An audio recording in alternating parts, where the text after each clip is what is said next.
हाँ जी भाई, कोई सवाल? एक मिनट दोबारा। हाँ सर, लफ्ज़, बात, लहजा, तमीज़, अदब, इखलाकियात, ख़याल, ये हमारे जहन में कहाँ से आते हैं और ये क्यों आते हैं? लफ्ज़, तमीज़,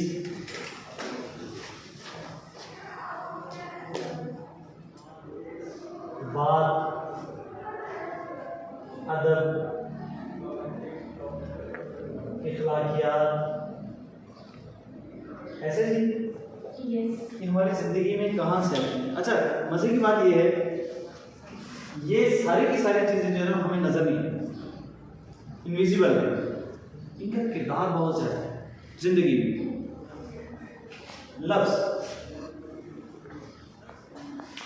लफ्ज़ कितना ताकतवर होता है। आप बैठे हैं, आपने लफ्ज़ सुन लिया कुन,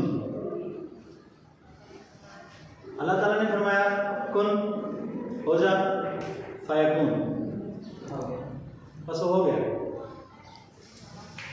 किसी ने कहा मोहम्मद,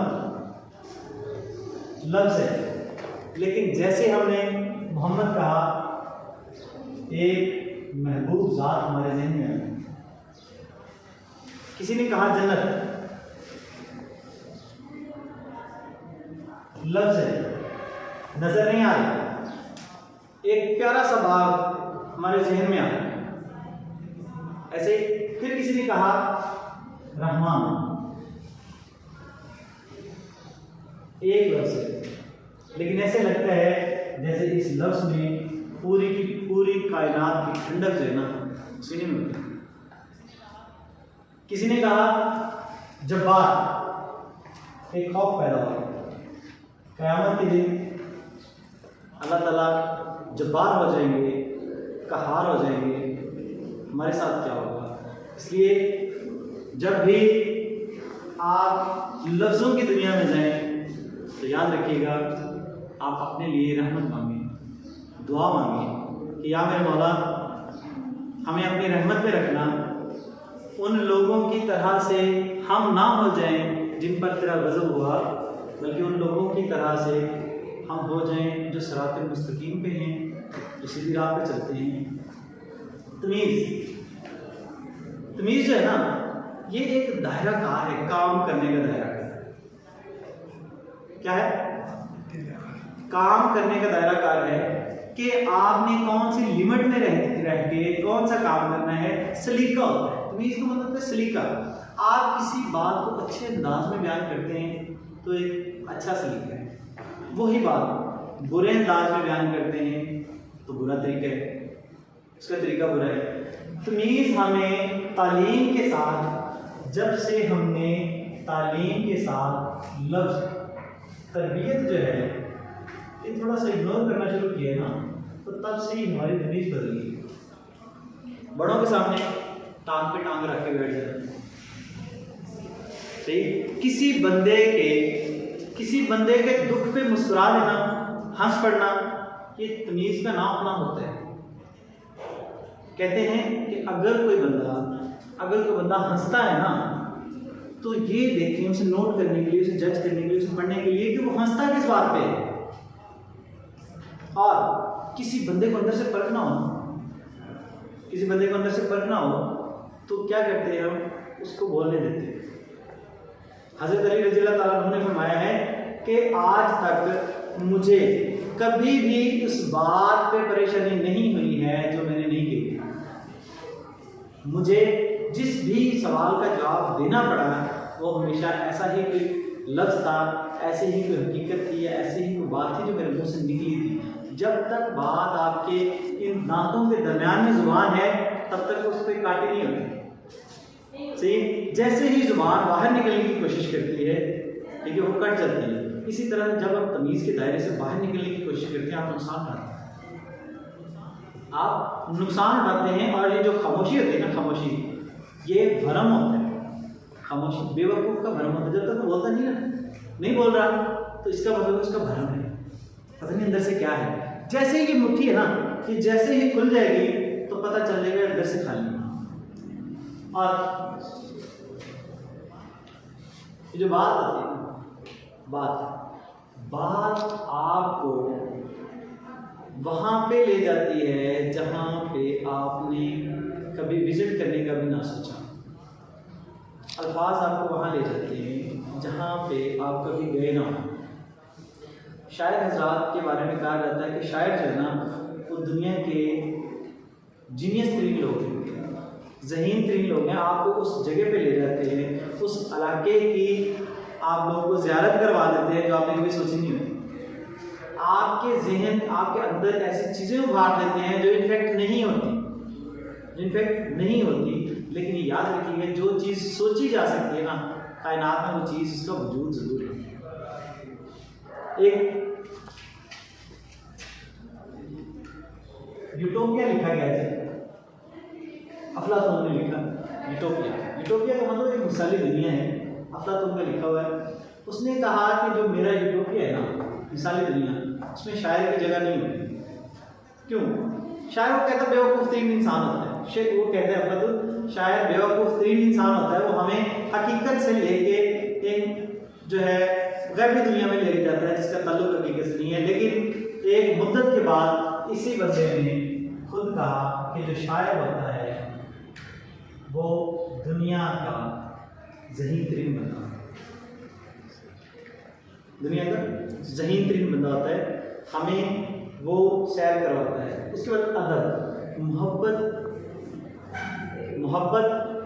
में अदब जो है वो पहला करीना है। अदब पहला करीना है मोहब्बत के करीनों में। अदब का मतलब हाथ बांध के खड़ा होना नहीं होता। अदब का मतलब किसी की इज्जत दिल से करना, ये भी अदब है। अदब का मतलब किसी की खामोशी को खुद से समझ जाना, उसके मसले को हल कर देना उसके बोलने से पहले, ये भी अदब है। जी कुछ कहना चाह रहे हैं? अच्छा, किसी के बोलने से पहले उसका मामला हल कर देना, ये भी अदब है। किसी की बात को महफूज करके रख लेना, किसी के राज को अपने पास संभाल लेना, ये भी अदब है। अदब की क्वालिटीज, अदब की एक महफिल होती है। फिर हमारे पास कुछ इखलाकियात, मैं कहता हूँ ये जो इखलाकियात है ना इस्लामियत से पहले है। इखलाकियात इस्लामियत से पहले है। क्यों? हुज़ूर सल्लल्लाहु अलैहि वसल्लम ने फरमाया कि तुम में से सबसे बेहतरीन वो है जिसका इखलाक है। कहीं नहीं लिखा कि तुम में सबसे बेहतरीन वो है जो 5 नमाजें पढ़ते हैं। तुम में से सबसे बेहतरीन वो है जो सारे रोजे रखता है। तुम में से सबसे बेहतरीन वो है जिसका इखलाक अच्छा है, इखलाक का लेवल। जैसे ही इंसान, ये जो इंसान होता है, इंसान आदम में जब ऐड होता है ना इखलाक जमा हुआ तो वो इंसान, पहले वो आदम हुआ। इंसान में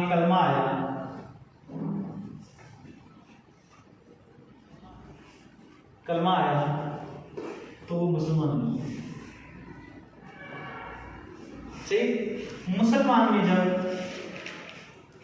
ईमान आया तो मोमिन बन गए। मुसलमान में ईमान आया तो मोमिन बन गए। अच्छा, मोमिन, जो मोमिन होता है, मोमिन की जब मोमिन को पहचान हो जाती है, वो पहचानने लग जाता है उस ज़ात को जिसने कायनात बनाई है, तो वो आरफ हो जाता है, पहचानने वाला। अब इस आरफ के पास इतनी हिम्मत आ जाती है कि लोगों को बताना शुरू कर देता है, लोगों को पहचान करवाना शुरू कर देता है कि खुदा की ज़ात वो है। ये जो आरफ है, जब ये पहचान करवाना शुरू कर देते हैं तो ये मुआरफ हो जाता है। सही। अब इस मुआरफ को कुर्बे इलाही, मुआरफ को कुर्बे इलाही हो जाए, अल्लाह ताला की ज़ात का कुर्ब हासिल हो जाए, तो फिर ये बनता है खलीफा। इन्नी जाइलुकुम अल खलीफा, मैं आप ज़मीन पे, अल्लाह ताला ने कहा मैं ज़मीन पे खलीफा बनाने जा रहा हूँ। आप देखिए कि इतने मकाम के बाद खिलाफत मिलती है, अल्लाह ताला ने हमें खलीफा पर आगे भेजा है, हम उससे पीछे होते होते वापस आदम तक आ गए हैं। तो इससे पीछे क्या है? इसके पीछे गुमराही है। इसी आदम से जब इखलाक निकल जाता है, इस आदम से इखलाक निकल जाता है तो वो मुनाफिक हो जाता है। बाहर से कुछ और, अंदर से कुछ और। वो अपनी मुनाफिकत पे हट धर्मी में आ जाता है, और इसी मुनाफिकत के साथ जब वो सामने आ जाता है, ये मुनाफिकत होती है, फिर वो सामने भी आता है कि ठीक है, वो इनकार करता है। ये आदम जब इनकार करता है तो काफिर हो जाता है। सही, ये काफिर अपनी हट धर्मी पे बैठ जाता है कि ठीक है भाई, नहीं, अल्लाह ताला की ज़ात के अलावा फलां ज़ात है जो ऐसा करती है, नहीं टलता, नहीं टलता, तो वो मलून हो जाते हैं, फिर वो मुरतद हो जाते हैं, वो दीन से निकलना शुरू हो जाता है। फिर यहाँ से जाते जाते एक दिन ऐसा आता है कि वो दालीन में चला जाता है, गैर मग़दूबी अलैहिम वलद्दालीन, गुमराह लोगों में से। और यहाँ पर वो दालीन में पहुँच जाता है, इतने डिग्री नीचे जाने के बाद यहाँ पहुँच जाता है, और इतना डिग्री ऊपर जाने के बाद वो खलीफा होता है। सिरातल लज़ीना अनअमता अलैहिम गैरिल मग़दूबी अलैहिम वलद्दालीन, सिरातुल मुस्तक़ीम पे चलने वाले ये लोग हैं, दालीन ये लोग हैं। इससे आप अंदाज़ा कर सकते हैं कि हम इखलाकियात, सिर्फ इखलाकियात का दायरा ही हमारा चेंज होता है तो हम कहाँ जाते हैं। हम अगर माइनस में जाते हैं तो होते होते दालीन तक पहुँच जाते हैं, और दालीन के ऊपर शयातीन बैठते हैं, बुराजमान चौधरी बनते,